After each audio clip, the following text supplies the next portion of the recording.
Nothing prepared me for that, bro. If you asked me 3 years ago, what are you going to be doing when you're 28 years old, a professional athlete, it would not be doing a puzzle with my wife at 6 o'clock and then drinking some tea and going I was to bed, sitting bro. there at 7 o'clock last night building a puzzle with my 3-year-old. There you go, bro. So, 4 years ago, you asked me if I'm building a puzzle with a 3-year-old. There's no I'd be way. like, no, there's no way. so I hope he sees this because when he comes back, I'm going to beat the shit out of him. All right, that's it. Here or there. There it is. That's there it it. is. Liam, you're fucked, dude. Yeah, Sorry, buddy. You're done, bro. If you thought the military was hard, wait till you get home. Done. You're screwed.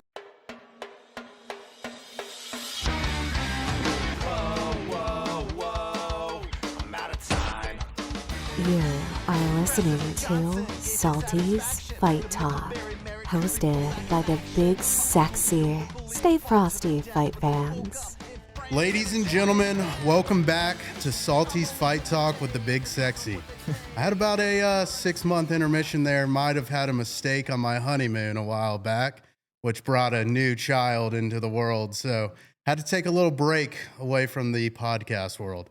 But today I'm coming back and I brought a fucking badass to start it off this year. Ladies and gentlemen, this is BKFC's undefeated featherweight 5-0, Nathan the Reaper Rivera.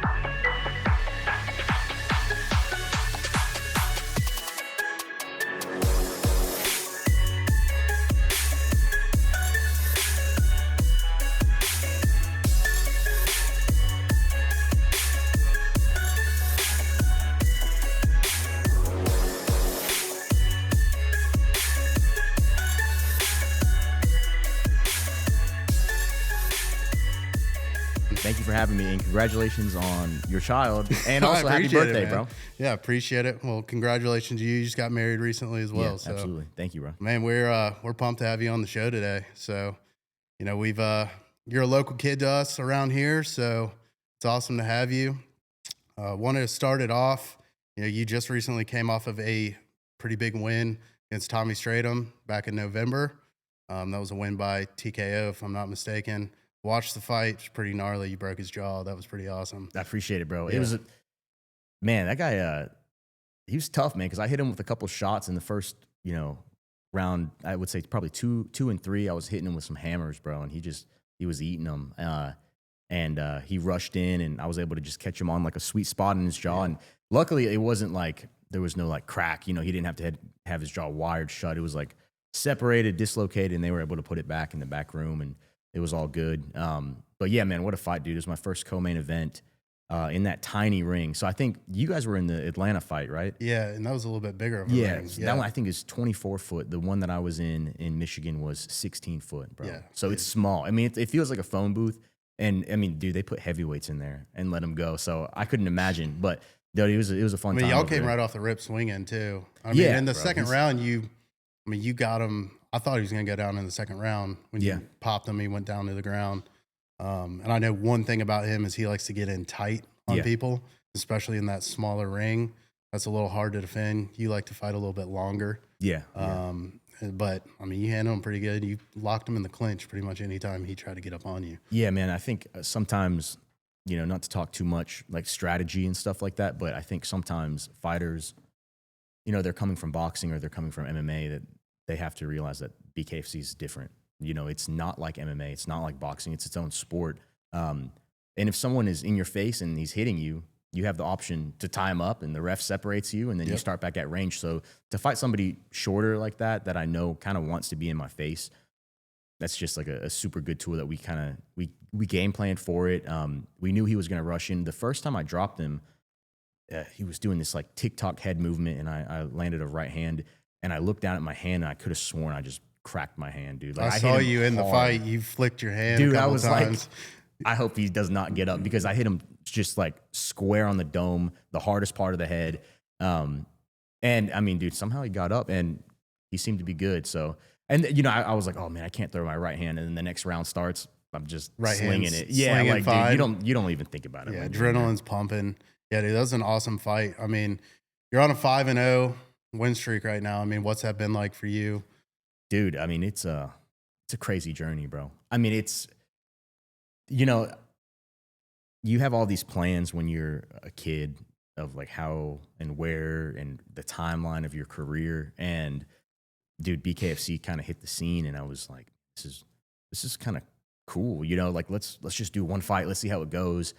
And so that mentality versus my mentality now with the sport is completely different. I mean, I was 2-0 when Conor McGregor started putting shares in or bought part of the company, and then to be now 5-0, and it's just booming, bro. I mean, everything they do is it's almost like record-setting stuff, like selling out Xfinity Mobile, $25 million tournament. It's cool to be a part of that type of organization with that growth, and being 5-0 and number 2 in the world. And I have 2 guys ahead of me to get, you know, they got what I want. So to have only 2 guys ahead of me it's a great feeling. Yeah. Well, we know who those 2 are. We've watched you call them out multiple times. Yeah. We'll get to them here in a little bit. So, you know, I hear it pretty much anytime I see the camera on you or anything, we hear the words, the Rivera Era. Yeah. What does the Rivera Era look like in the featherweight division? You know, how long do you want to run that? I know you got some obstacles to get through in front of you first, but once you're up there, I mean, who do you think? Do you think there's anybody that can bring you out of that? I mean, there's some tough guys, man. There's definitely some tough guys. I think 145 pound, the featherweight division, the 145 pound division is probably the most stacked when it comes to like absolute monsters. You know, like heavyweight has obviously some monsters, but it's a very shallow division. There's not a ton of heavyweights, right? Yeah. You get to the smaller weight classes, like 125, killers, but it's not that big of a division. 45 has, you know, they have the top 5 rankings. If they were to have a top 15 ranking of the BKFC featherweight division, they would have 15 killers. You know, there's tough competition. You know, I want to fight these really good guys. I'm calling for them. You know, I think the Rivera Era will just kind of ride out until I hang it up. You know, I don't, and that's not like a cocky thing. I just the work that I put in, the coaches I have, the teammates, the work ethic, like all of these things. I just don't think there's a lot of guys in that division that can hold my jock strap, to be completely honest with you. Not to be too cocky, but you know. I mean, that's that kind of is what makes you a special fighter. Is you are cocky. You do some pretty funny shit when you're in the ring. You know, taping the note under Feldman's chair, basically telling him that you were going to knock him out. Yeah. And you wanted to go to Canada. Was that 2 fights ago? Yep. That was that had to have been one of the greatest things I've ever seen. Yeah, man, dude.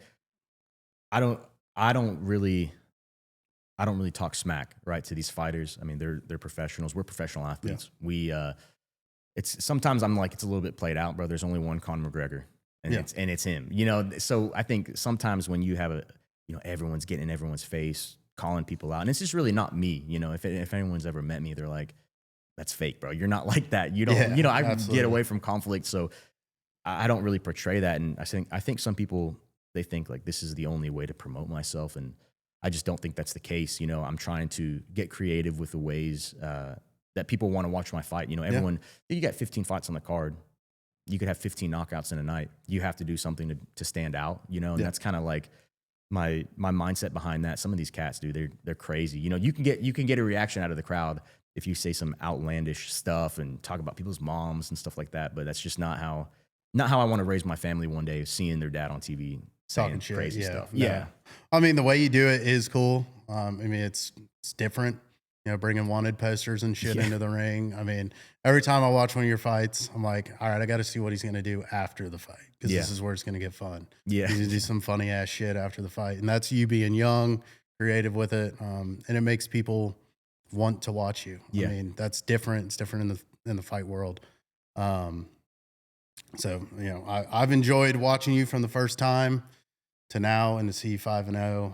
Dude, I appreciate you guys watching. I mean, I know everyone says that like, oh, you know, there would be no fighters if people didn't watch this sport and were fans of the sport. I mean, that's real, dude. You know what I mean? People coming out and supporting, people watching, like that stuff is literally why we have a job. So I appreciate you guys watching. And that's what I want to do, is promote you here so that you can build that bigger fan base. Absolutely, man. Start making some badass Salty MF Nathan Rivera shirts, fight shirts and stuff. Let's do it.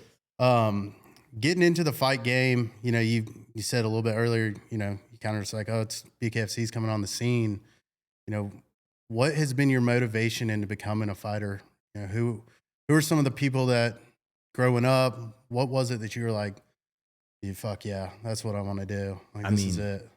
Dude, it's probably a combination of things. Like I grew up in Southern California, and I remember my mom would take, my mom would go to the grocery store. I'd come with her, and I was just obsessed with this like karate taekwondo studio right next door. So what would happen is my mom would go grocery shopping. My dad would take me to watch, and I was like obsessed with it. I don't remember this, but they were like, dude, you were like locked in on this. Yeah, bro. Like, and then my dad showed me like Bruce Lee movies when I was growing up and like all that stuff. And I thought it was so cool. And I remember going to boxing fight, like watch parties with my dad, watching Manny Pacquiao box, and I was like, this is freaking awesome. And then MMA came on the scene. Do you remember that one movie, Never Back Down? Yes. Bro, that was an elite movie. Yes. Like when I watched that, I was like, I'm trying to be like this Dude, guy. the most unrealistic MMA fights ever, though. But when I was watching it, I was like, this is real, bro. And I could be like that. I like, love that movie dude, growing up. Goated, bro. And then I remember watching that movie and like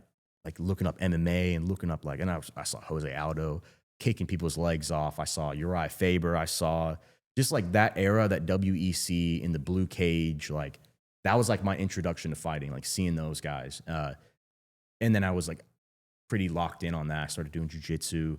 And then I was just in and out of the gym, like really like didn't want to work hard. I was like a kid and I would come to the gym. I thought it was cool. And then when it got hard, I was just like, yeah, this is not the move. You know what I mean? Like I was not like dialed in and locked in like I am now. So I was kind of always in the gym, always there, always present, but not like mentally there. You know what I mean? Just kind of going through the motions. Yeah.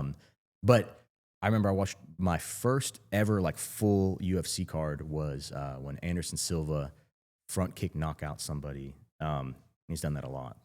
Anderson Silva. You can head from there. We don't even have to know who the other guy is. I think it was Shogun or something like that. It was one of the fights, and I was just like, this is nuts, bro. And then I started like kind of taking it serious, and I was getting in trouble in school. And at the time, like I got into a serious relationship, and I was like, all right, dude, I need to like actually get my life on track. So I started kind of like found fighting. It wasn't like a conscious decision, like this is what I'm going to go do. Kind of just started happening, and I started becoming to you more than as you. Yeah. And then I started going like, oh, okay, this is really fun. I want to get a fight.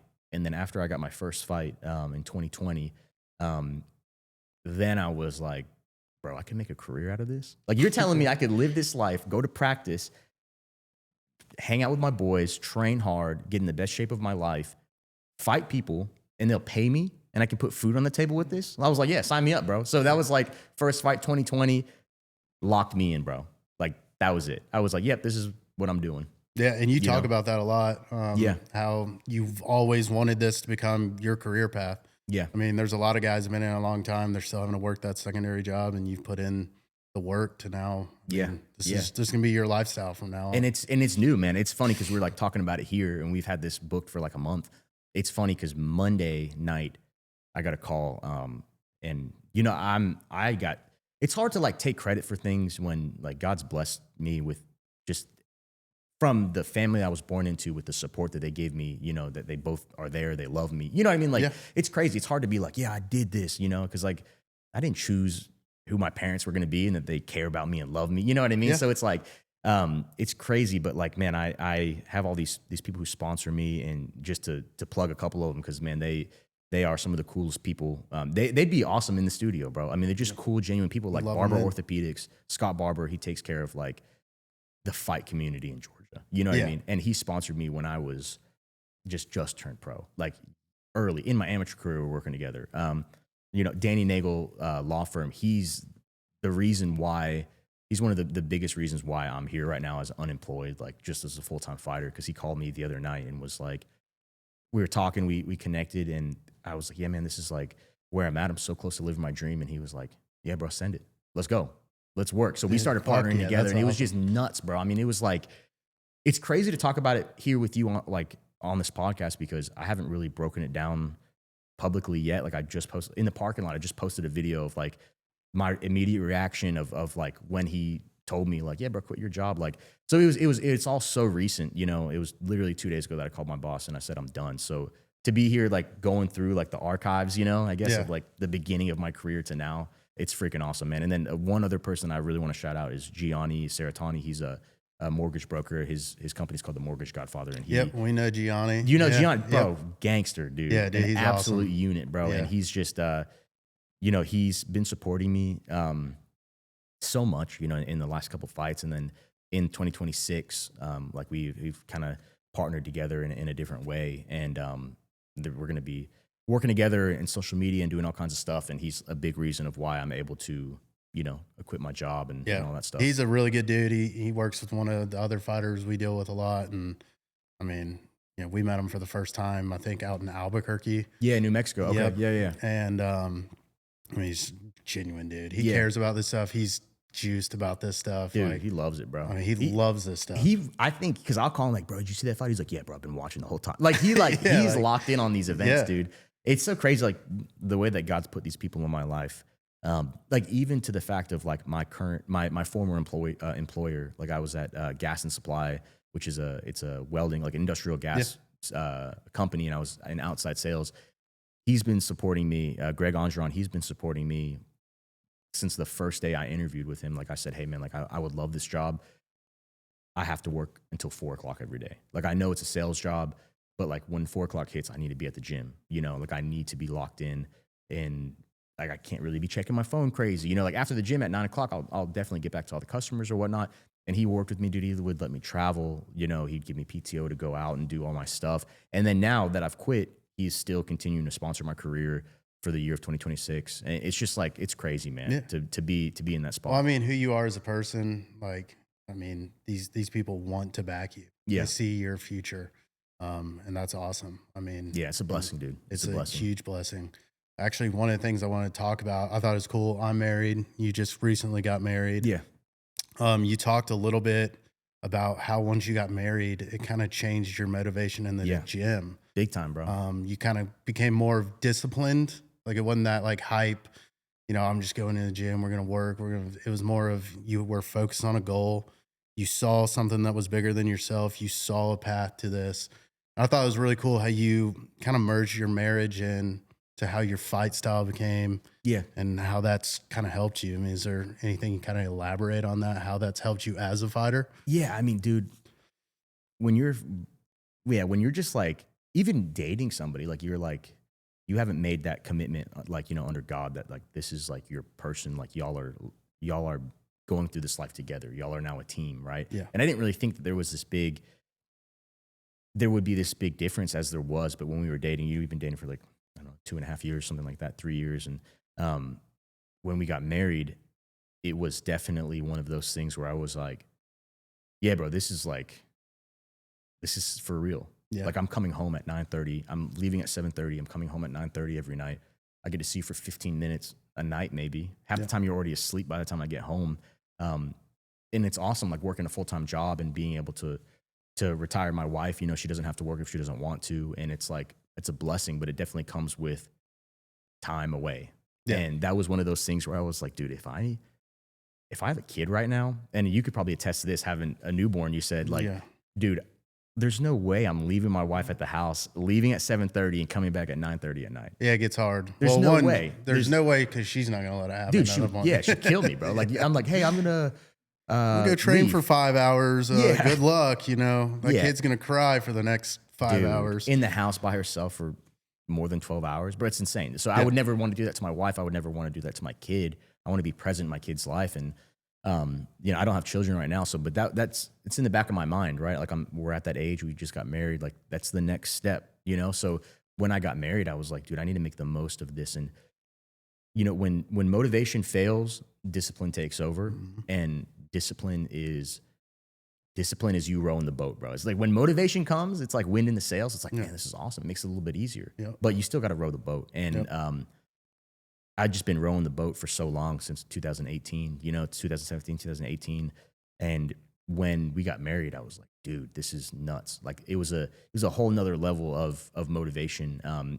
'Cause like I never rely on motivation. Like it's awesome when it comes, but it's not one of those things that can get you out of the bed. You know, You got to get out of bed regular. And I experienced the same thing whenever I quit my job.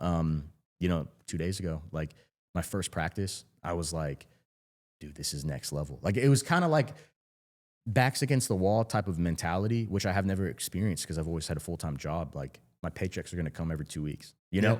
But now I was like, oh dude, you got to get it, bro. Like I mean, this is how you're putting food on the table. So it's it's such a cool thing. Like God's revealing a lot to me in this time, like about myself, about the people around me. It's just such a blessing, dude. Yeah. Well, I mean, I really did think that was cool, like how you tied all that together, because I mean, like you said, this is how you're putting food on the table. Now I got to train harder. Yep. I got to do this. I got to win fights. I can't, Yeah.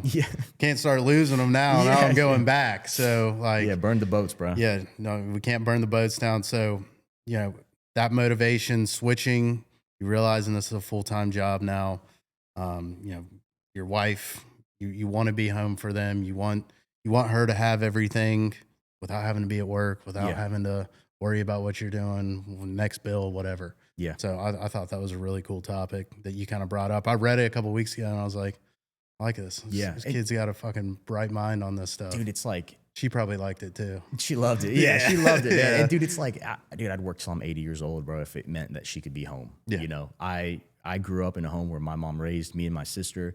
It's such a blessing. You don't realize it when you're a kid, but when you grow up and you start entering that next stage of life, you're like, wow, dude, I was freaking lucky, bro. Like, I was so lucky to have my mom raise me. I didn't have to go to daycare. You know what I mean? Like, and I was like, man, I want to do that for my wife. And that was like one of the biggest, I think I was more excited about retiring her than I was retiring myself 2 days ago. Like, you know what I mean? I was like, cool. That's like the monkey's off my back. Now I'm just like, now I can grind. If I got to work till I'm 80, like, I mean, it is what it is, My dad, who's sitting back there, my mom, he worked. She got to stay at home with us. She raised us. She was there with us all the time. So when I went to work, I have 2 kids. Oh, nice. I got a 3-year-old, and then this one's now 6 months old. But I told myself, I was like, I'm not gonna make her work. Yeah. No matter what I have to do, no matter all the pain I have to go through. Yeah. She's gonna be at home raising the children. Yep. And and it's sad that some people don't really have that mindset.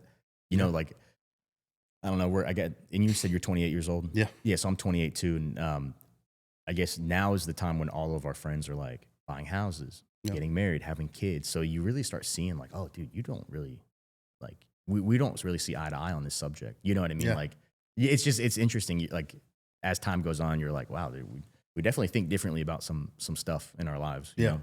Well, that happens. I mean, a lot of people you grow up with, a lot of your buddies. And you start to veer away. I got one. He's in the studio. We love him too much. He's like a brother, but we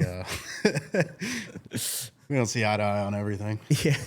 But we love each other. But yeah, man, it is a blessing to have that support growing up, and then that support led you to where you are today. Yeah. 100%. So that's awesome. Want to switch up the gears a little bit, and talk a little bit more about some upcoming fights. I know we don't have anything penciled in yet, but there are a few guys out there that you got their name on posters, legitimate wanted posters. So question I wanted to ask today is, if the BKFC, someone calls you tomorrow and says, hey, look, dude, pick a fight. I'll slam the contract on the table. We'll sign it. We'll pencil it in. Who do you want first in that division? Man, I mean, there's a couple people.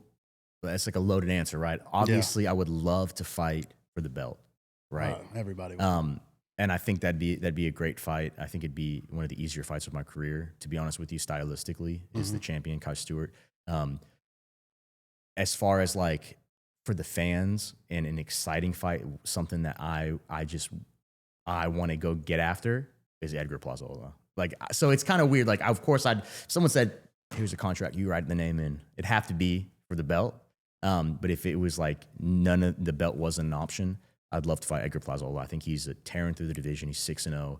He's beat a UK featherweight champion. You know what I'm saying? He's tough. I think he's got 5 finishes out of 6 fights. And he's just a unit. Like, you look at the guy, he looks like a freaking mini fridge. You know what I mean? He's a little scary looking. Yeah, dude. So I'm like, his size, I'd be like, if I pass by him, I'm not gonna fuck with him. Yeah, 6'1", I'm not gonna fuck with him. You know what's so crazy too is that both of these guys they're genuine good dudes. I met both of them in person, and we're like, we can separate the fact that we're professional athletes and like this is our job, and like, I don't hate you, bro. You're doing the same thing. You're trying to put food on the table for your family. So like to have that like underlying understanding with all of us, it's pretty cool because we were sitting all in a row, bro. Like I went to Miami for a fight. Kai Stewart was in front of me. Brian Duran was to the left of me, which he's the 4th ranked fighter. And then I had Edgar Plaza all to the right of me. And I was like, okay, bro, I got everybody in the top 5 is right here. We're missing like 2 people. You know what I mean? So it was cool, man. You know, I think that I'd probably have to go with Kai, but for the fans, bro, for an exciting banger fight, it'd have to be Edgar. Yes, yeah. As for me, as a fan of you, I'm going for the exciting fight. Yeah. I know the belt's coming for you. Yeah, that's not a question. But just see you in those more exciting fights is more fun to watch. Yeah, I agree, bro. And they're more fun to be in, to be honest with you. Yeah. Like, Well, you always look like you're having fun. Yeah. I don't know how. There's sometimes you're smiling after you just got rocked or something. Yeah. I don't know how you keep it going. But that's one of the awesome things to watch. You just have a smile on your face in the ring at all times. But yeah, man, I mean, there's that aspect of, you know, the style of fighting you are, those tougher matches. Like that's where we like to see you. Yeah. And as fans, I think we want to see you kind of run through the division and put everyone behind you and then take the belt. I think that'd be awesome. But I know everyone wants, when you ask this question, I've asked it to a lot of fighters. Yeah. It's always the first word is, oh, I'm going for the belt. You know what's funny is that today is the first time that I've ever said I'd like to fight Kai Stewart. You know what I mean? Like I want exciting fights. I want fun fights. And I don't think that he and I would make a super exciting, fun fight. I mean, it'd be exciting to stand on top of him when he's knocked out. Like that'd be exciting. But like, it wouldn't like, man, there's just banger fights. And like, dude, this is the entertainment business. Like this is, as a fighter, you're the product and you're the service, bro. Yep. You know what I mean? Like you are the service because you're bringing an exciting fight. So like I'll never be one of those guys that's gonna like fight with my face because I don't think I have to, you know? Yeah. But some of these cats that do fight with their face and they can take some punishment, bro, it makes a fun freaking night, dude. Like just a quick shout out, Dustin Pegg and Julian Lane, they fought in Connecticut and I was there. And dude, I'm like a fan. You know what I mean? Like I'm a fan of the sport. I'm a fan of the fighters. Like even if we train together, like they're my teammates, I'm still like a fan. So it's crazy because like I wasn't in the corner, like the local fights here, the NFC, like I'm always in the corner for our guys. This one I was like front row as a fan. I had no ties really to the people. Like I don't train with them on a daily basis. So it was like, dude, this is freaking awesome, bro. And when they were in a 5-round absolute barn burner, and then they said, we're going to a 6th round, I'm getting excited, dude. And I would just remember my coach texting me. He's like, hey man, I know that was really awesome, but we're not ever fighting like that. He was like, we are never fighting like that, bro. And I was like, no, I agree. But dude, like you got to bring it, bro. You got to bring it, man. Like BKFC is one of those companies where you could be 9-0 and very boring.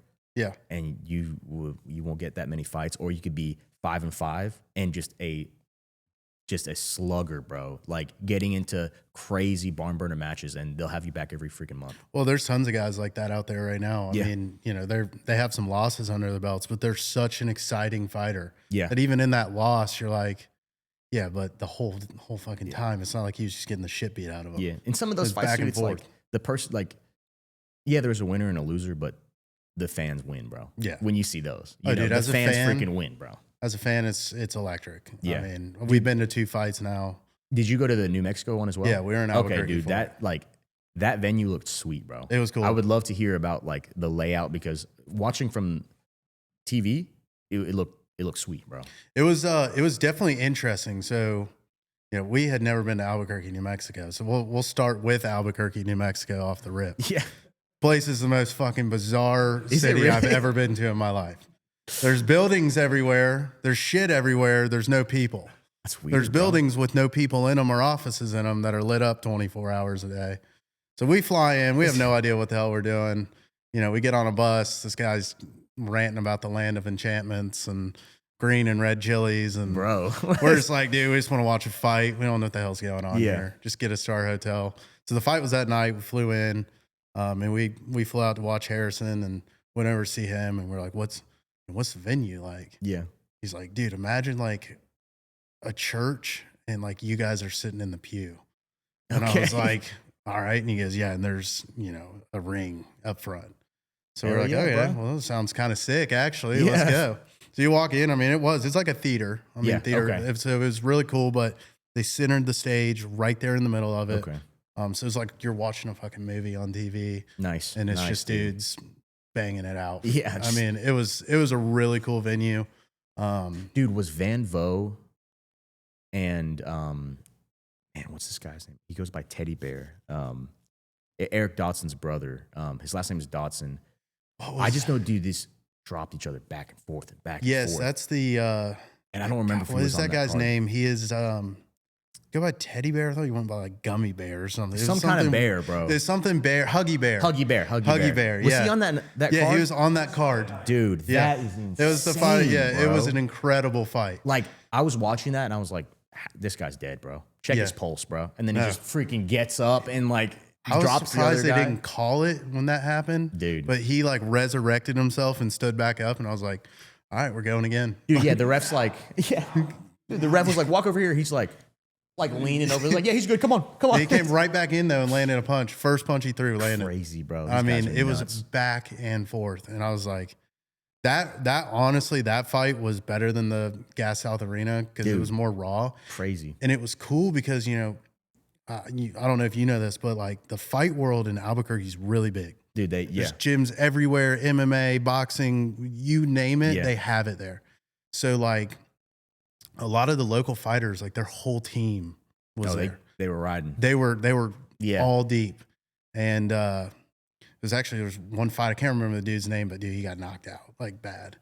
The whole team just stood up and started raising hell Oh, shit, dude. at his dude, and then just walked out, and like 50 of them Bro. just stood up and was out. Like half the place cleared out, and I was like, what the fuck just happened here? Fights are so cool, bro, because the fans are different, bro. Yeah. Like, okay, your best friend's out there fighting, gets knocked out unconscious, and then right in front of you, someone's cheering, like, yeah, I knocked that motherfucker out. Like, you know what I mean? Yeah. You're like, that's my boy, dude. You know what I mean? Dude, it's hard. Dude, Yeah. it's different, bro. It's a whole different energy, like, especially when you've been drinking, bro, or something like that, and you got like 10 of your best friends and you just watch your boy get knocked out, or you watch your boy knock someone out, dude, it gets rowdy, bro. Oh, yeah. It gets wild, bro. It So was- it's different. I've never been to a college football game. I'm like super out the loop on any other sport other than fighting. So like, I don't watch college football, but I've heard that going to a college game is crazy. Oh, But it's does it next compare level. to a fight? Like, is it like same So kinda, like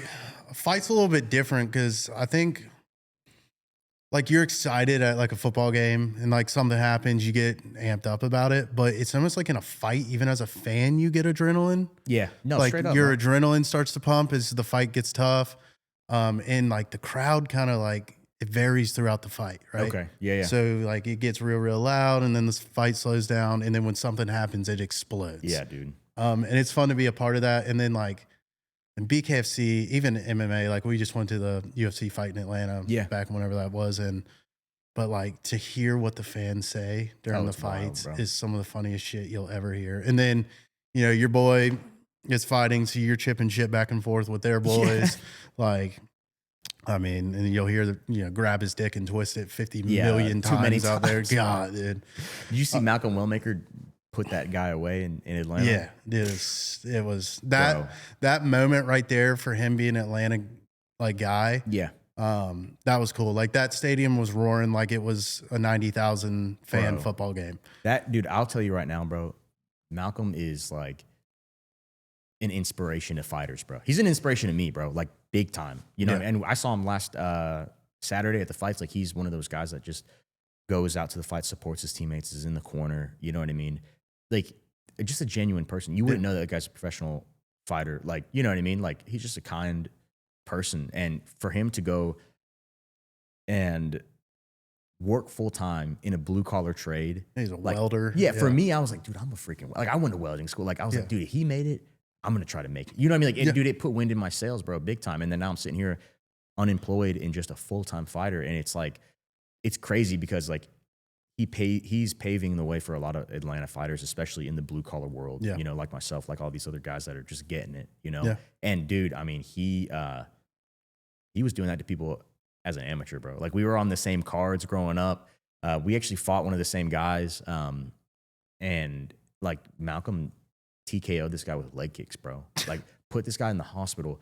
Like I don't know if he broke this guy's leg, bro, but it was like one of those where you're like, yeah, bro, your femur might be completely sideways, destroyed bro. for the rest of your life. It might have been clapped, bro. It was crazy, bro. It was nuts. Yeah, I mean, watching him, that was actually like one of the main people on that card. Dude, I cared to watch. He was the people's main event. Yeah, I mean, that was. I mean, the main events were great, but like when he walked out, the whole place went wild. Yeah, and I mean that's cool, and like that's one thing I want to. Why we started this podcast was like a lot of people only know you as like a killer in the ring. Yeah. They see you just full violence. Yeah. Or they see him as full violence. They see these guys as full violence, but I mean, this dude's working a full-time job. He's got a family. He does crazy shit that's completely out of the fight world. Yeah. No one knows it. All they know is, that guy's a fighter. Yeah, yeah. And one of the coolest things since I've gotten into this, and I say it on here, is getting to meet you guys. Like, a lot of fans will never get to meet a lot of you guys. Yeah. And what they don't realize is I've never met you. Yeah. I met you 45 minutes ago. Yeah, straight up. And you're like, we're talking back and forth. I feel like I already know who you are. Like, good dudes. Everyone I've ever talked to has just been a genuine dude. Yeah. And you talk to them enough, you see they actually have a little sweet heart hidden down in there somewhere. Even though on camera they're beating the shit out of somebody until they're black and blue. But it's so funny, bro. Like the first picture that my now wife ever showed her mom, which I was like, why did you show her this picture, bro? It was me on top of a cage. I'm holding a flag up and there's an unconscious guy behind me that I just knocked out in 16 seconds. And I was like, why would you show her this picture? Because people have this perception of fighters that they're just like, yeah, he's going to beat the shit out of you and get drunk. And you know what I mean? Like, it's like, what's the deal with this guy, bro? He likes to go in a cage and fight people in his underwear.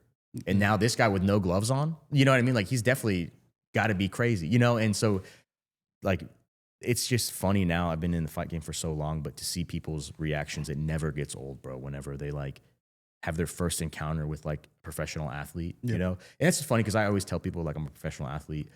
I don't ever tell them I'm a professional fighter and then, if the conversation goes, what do you do? Because it's just so funny because people will really look at you sideways, bro. Like if you start a conversation like, oh yeah, hey, what's up? I'm Nathan. I'm a professional fighter.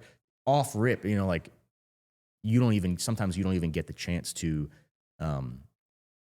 like redeem yourself. Not like we're looking for validation from other people, but sometimes you just put a bad taste in people's mouth and you're like, yeah, this guy's a nut job, bro. I'm good. But now that like the sport is becoming more popular, like the UFC is like, in my opinion, it's like, it's up there with the biggest of the entertainment industry when it comes to sports. Yeah. You know what I mean? Absolutely. Like the UFC fights, BKFC fights, football. Like I don't remember the last time I watched a basketball game. Like stuff's kind of watching basketball. That's what I'm saying, dude. It's like you got a couple big things like that, and now that social media is big, like people are seeing like stuff that you guys are doing here.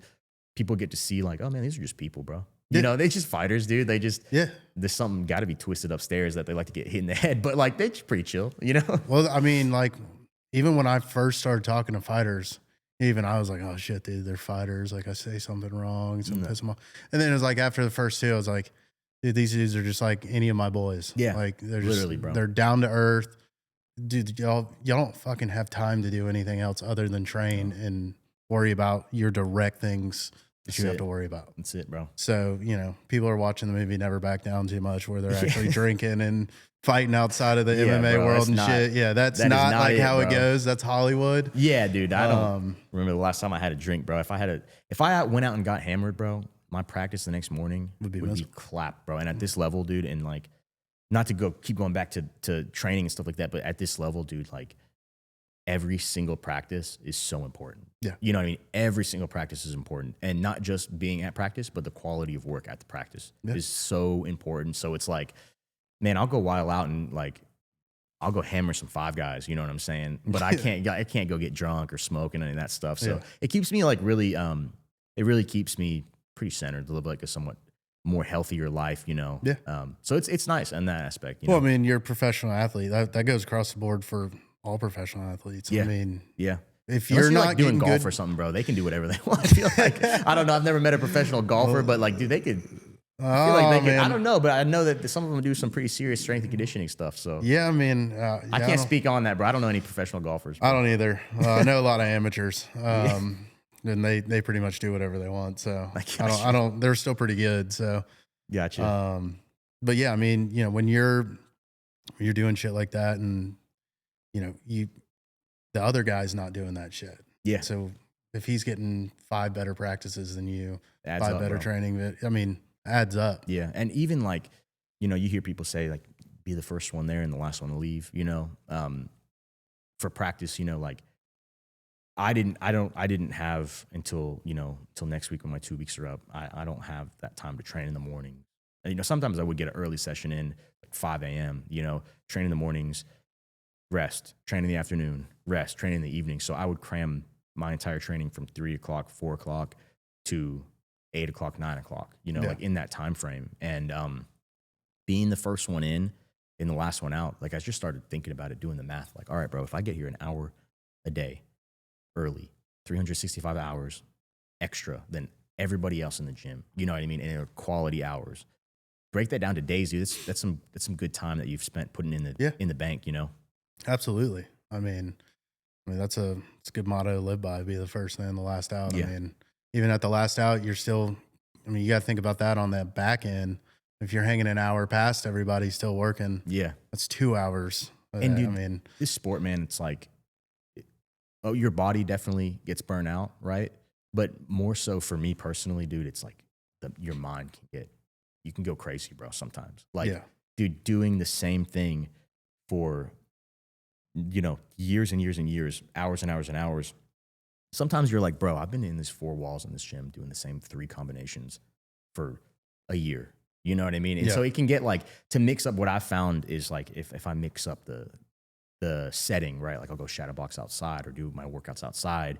Dude, it helps me so much because it's like breaking up that monotony of like, you know, being in the same 4 walls. And that's why I'm really excited that I'm a full-time fighter now, because now I can do my road work at the Silver Comet Trail, or, you know, I can go and do a strength and conditioning workout at my buddy's house, or, you know, we can kind of mix it up, you know? So it's like that mindset, you got to be careful about it if you're really serious in your craft. And that goes with anything, bro. Like avoiding burnout is it's a big thing that I've realized, you know? Well, and a lot of what you do is repetitive too, which, I mean, that's how you get good at it, especially in boxing. That's anything, dude. I mean, you look at any professional in their craft, they have ways to avoid burnout, you know? I mean, even simplest stuff as just, you know, your everyday, even if it's not like you're putting your life on the line, dude, it's still like, all right, bro, I got to change some stuff up, you know? All right. So when you're getting burnout though, like what's something crazy, not fighting, outside of fighting, what kind of grounds you back down? Man, what's one thing you can do that kind of brings you back to earth? Well, to be honest with you, bro, having an opponent come across your desk, that brings you back, bro. Yeah. You know what I mean? Like, it brings you freaking back, bro. The schedule stays the same in camp, out of camp for me. So when you see that opponent come across, you're like, let's go, bro. Let's hit it. You know what I mean? Let's go. Man, it's not like a Rocky movie where you're like, I gotta think about this, think about my mom. You know what I mean? Like, it's kind of just like, you know, the work, it has to get done, you know? But like, dude, I'd be lying if I said I watched the freaking Conor McGregor movie and I'm not like, yeah, hell yeah. You know what I mean? Let's go. I'm trying to get after it. So there's little things that, you know, for me, like, that kind of ground me is like switching up my training partners, you know, not like in the gym, like we'll do different things. Like we do things on a monthly basis, like at least me and my close training partners and my coaches, like I'll train this specific thing for 1 month and then we switch it up to kind of avoid that burnout, you know? I think I've really hit like that one wall one time in my amateur career, and I had fought a year and 6 months, and I had 3 days out of camp, like entirety of a year and 6 months or 3 months or whatever it was out of camp. Like I was doing MMA fights, I was doing boxing fights in between my MMA fights as an amateur, and I had a lot of pullouts of opponents. So I was like, I didn't earn anything to rest and to go eat like shit. Like I need to stay on it. So one time, dude, I was like, I had so many fights fall through, and then I finally worked my way to get a title shot, and I lost a title shot on this guy for 2 days notice. And I just remember being like, dude, screw this, dude. I was like, I'm partying, bro. Like, so I would go out, I was hitting the bars, dude. I was like, living that lifestyle for a couple of weeks. And I remember getting back to the gym. Like I was still going to the gym, you know, but I remember having a hard sparring session with this freaking 16-year-old kid, bro. Like amateur boxing is so different, dude. This kid was 16 years old. He had 160 fights and he smoked me, bro.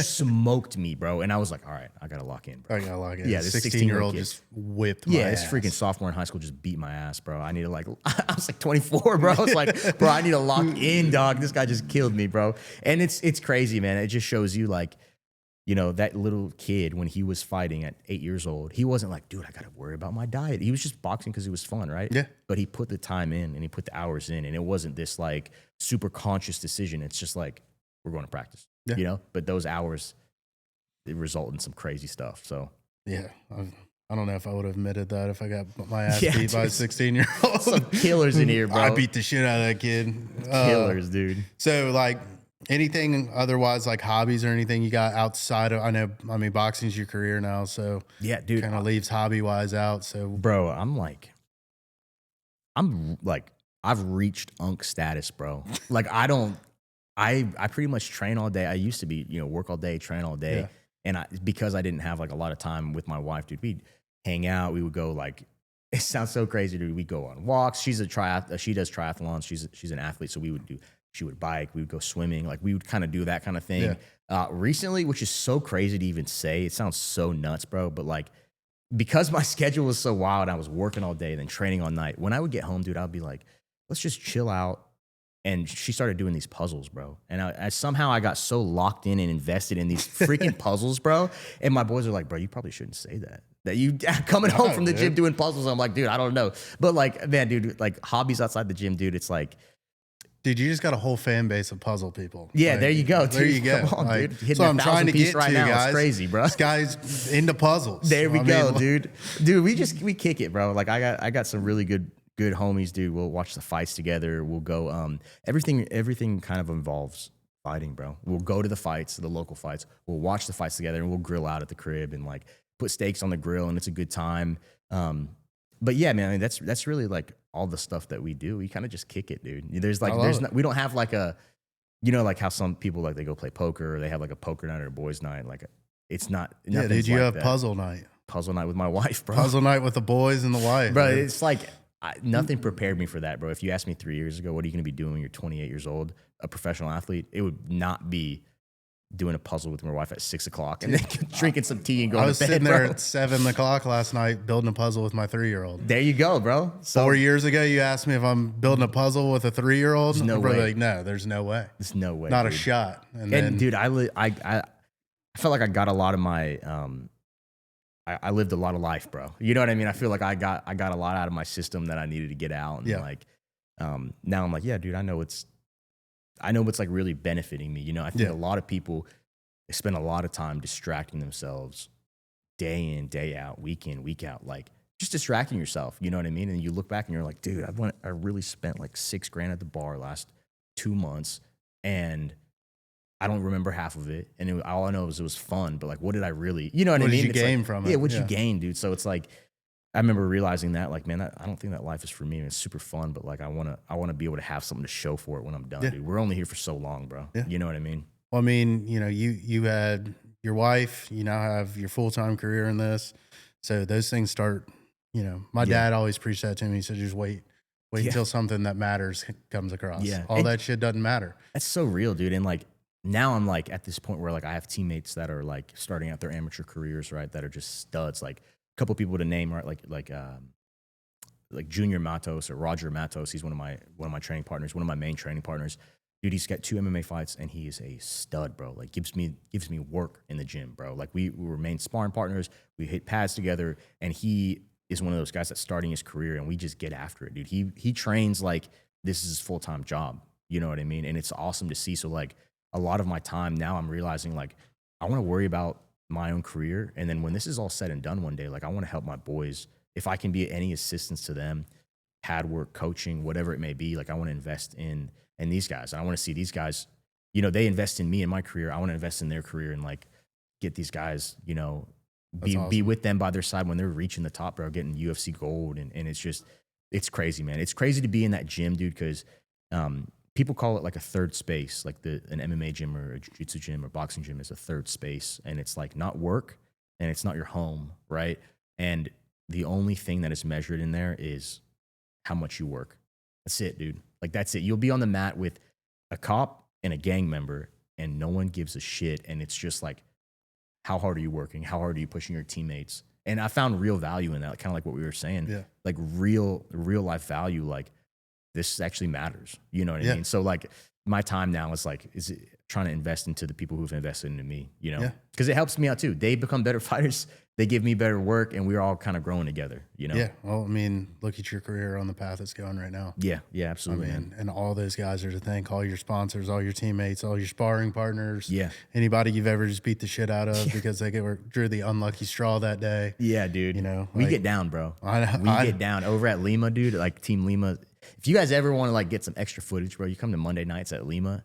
Yeah, we'd love to do that. Bro. That'd be awesome. Oh, just to come kick it, bro. Come kick it, and like it's a fun environment, bro. We set that clock for like 12 rounds for 3 minutes, and we just go, bro. You see some nuts like wars, bro. Like we get after it, and we're smart. And some people they just don't give a shit, bro. They're on that CTE speed run, bro. They're just like, let's go, baby. Let's go. My brain's already shot. Yeah, they're like, dude. come on, bro. It's a good time, man. If you guys are ever in, I mean, I don't know how far Duluth is from here. 25 dude. Yeah. If y'all are ever coming through on a Saturday morning or Monday night and you want to kick it or get some content or jump on the mat and start training a little bit, dude, it's a good time, man. I got to get that guy behind you on the mat over there, dude. Let's go, man. Let's go, dude. He's ready. I mean, dude, people always ask me, man, like, man, is it too late to start? I'm like 22 years old. And I'm like, dude, what? No, bro. Like you can get so good at this sport so fast if you surround yourself with the right people, and you put in the right work. You know, like a lot of my training, like what I've realized is like I've created bad habits and I'm like breaking those bad habits and creating new habits. You know, once you've been in the game for so long, it feels like that's a lot of your job is to keep everything sharp, but then like fix the habits that you may have built up, you know, by not keeping a close eye on it. So, I mean, I made my professional debut my amateur debut when I was 22 years old. Sometimes I made my pro debut at 26 and I was like looking at some of these cats, bro, making their pro debut at 20 years old, 19 years old. And I'm like, dude, the game is in trouble, but you see a lot of older guys that are just still getting after it, you know? So I don't know. People ask me that a lot. Just like, is it too late to start training? And, you know, and I tell people, dude, just because you start training doesn't mean you need to be a UFC world champion, bro. Just see if you like it. Like, just start training and see if you like it. And I think like BKFC too, if you start like training for that, I mean, I don't really see a problem ever when there's like an age difference. Whereas like MMA, like UFC, you'll start to see that the guy can get gassed a little bit quicker. Yeah. But I mean, the rounds are so quick. They're quick, bro. And I mean, dude, you get a 20-year-old against a 45-year-old. I mean, that 45-year-old's fucking tough. That's dad strength. That's like, always the balance, right? It's like experience versus youth, you know? And that's always the toss up. I will say after 40, bro, after like 38, I would say the brain's ability to like take G-force and to take hits definitely drops off. I don't know what the percents are. I'm not smart enough to know all that stuff, but dude, it's like some of these cats, man, you'll see them fighting and you're like, dude, someone needs to tell you to stop fighting, bro. Like, I don't know. Like, you got to stop, bro. Your head's been knocked around, bro. Yeah, we're going to be telling you that when you're 40, still trying to get in there. By 40, bro, I'm out the game, bro. Y'all going to see me on a yacht, dude. We're going to do the podcast on a yacht all together, Rivera comes back for his 45th fight at 56 years old. Here he comes. My hands are like, his hands are all crippled up, permanently swollen. Jeez, bro. Well, we got one fan question for you. This one was brought up. It's going to be your typical question, but after a fight camp, weigh-ins, you know, cutting and shit, what are you going to smash? Dude. What is your go-to smash meal right there? So I go hard, bro. Like I cut hard, and then after the fights, I go hard, bro. Okay, so I walk around at like 175 pounds, and I fight at 145 pounds. Yep. So I diet down all the way to 160, and then I cut from 160, the week of the fight, 160 to 145. So it's a pretty significant fight. So the next day when I get in the cage, like I'm getting in there like 168, 166, like around, or the ring, I'm sorry, 166, 168, like around that time frame. And I don't really while out too crazy like leading up to the fight, but after the fight, dude, I'm like, whatever is there, bro. You're eating it. Like Taco Bell on the side of the road, a hot dog roller at Quick Trip, bro. Smashing it, dude. Like, but like after my weigh-ins, dude, it's so strict, bro. You'd be surprised. It's like maybe 3 hours of fluids, bro. Like Pedialyte, this, that. You're taking a creatine supplement. You're taking all of these fluids, bro. And then a little bit later, then you eat some gummy bears, then you eat some pretzels. Like it's super, like I have a nutritionist and she's like locked, bro. So like it's really specific, but like the morning of a fight, dude, I'm like, would never miss it. I'm like slamming 3 pancakes. I'm slamming like 3-4 pieces of toast. Like it's like high carbs, moderate protein, and like very low fat. Just like you're literally getting ready for race day, bro. Like you are just pounding like carbohydrates, fueling the engine sugars, right there, bro. yeah. And it's awesome because you can eat like you can really just eat like heavy carbs and eat pancakes and waffles and with syrup and all this stuff. And the nutritionist is like, yeah, go ahead, do another one. Like, let's go. Like, you know, just getting you ready for game day. Well, dude, that's got to be just amazing too after it. Because what you guys put your body through in that cut is next brutal, level. Man. I mean, and man, these people in BKFC, they don't cut as much weight as I do, I don't think. Like, there's not a lot of guys that really cut that weight. I come from an MMA background, so like I'm pretty like knowledgeable of the weight cut, and I hire a professional to do it because that's their job. You know what I mean? But like when I don't know if you've ever done jiu-jitsu or wrestling in high school or anything like that. So when someone's on top of you and they're 150 pounds versus 160 pounds, it's a difference. Like 10 pounds is a difference when someone's on top of you. When you're just standing with somebody and you're trading punches, I don't think it has that big of a drastic difference, right, on their performance. But in MMA, 10 pounds is a lot, bro. That's like someone pinning you on the cage for 10 minutes versus you going out and fighting, you know? So I don't think these guys in BKFC, I don't think they cut a lot. It's been hard on the body. I don't know how long I can do it, but until I get the belt, we're just going to keep riding it out. You know, I don't think 55 is out of the question for me. I'd really like to get 45 belt, defend it a couple times, one time, whatever it may be. And then towards the end of my career, go to 55. I was going to ask, is there any goal to move up a weight class? So yeah, definitely, bro. I mean, 55ers are studs up there, bro. Like that's a little more manageable for you sitting at 172. Yeah. Not as rough cutting down on that. Yeah.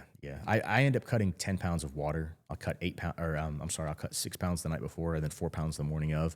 And it's brutal, bro. The night before it's like smooth. It sucks, but it's pretty smooth. But the morning of, I'm like trying to go pee every 2 seconds, trying to squeeze like one drop of piss out of me, bro, to like just tip the scales a little bit. Man, it takes a village too, man.